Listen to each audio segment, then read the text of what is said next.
Стопанствениците очекуваат позитивен епилог и решавање на проблемите кои што ги имаат балканските транспортери, кои што треба да возат низ Европа.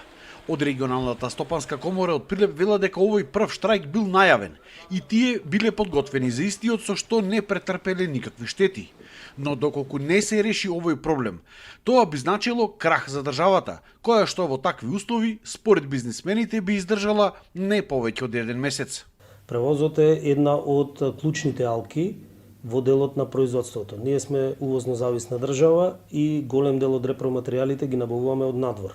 Така да ако не можеме да добиеме репроматеријал за да го оствариме нашето производство, во тој дел сметаме дека ќе застани самото производство или самото индустријско производство во Македонија. Доколку ние го запреме извозот, самите себе си правиме многу негативни реперкусии од многу аспекти. Извоз е основен приход. Меѓутоа, од друга страна, не смееме да заборавиме дека во реализацијата на сиот тој извоз, независно дали се работи за услуги или за производи, еве конкретно кај производите, транспортната индустрија има очигледно многу битно и клучно пражање во реализација на тој цел екосистем. Доколку остане нерешен проблемот, освен Македонија и балканските држави, штета ќе има и самата Европа.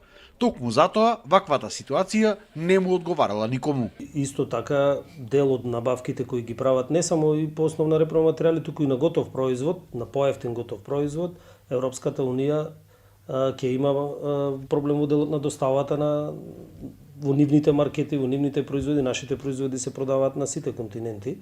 Географски стратешката наша позиција каде што сме поставени е една од најголемите предности и не верувам дека Европа би ги довела своите компании во таква неповолна ситуација, пошто сепак да не забораваме дека во нашата земја имаме многу еминентни странски инвестиции кои што произведуваат репроматеријали или соодветни делови за автомобилската индустрија и сигурно дека сопирањето на извозот не е едно од решенијата дефинитивно никако. Сите се надеваат дека превозниците ќе добијат статус како што имаат авиопревозниците и железничкиот транспорт.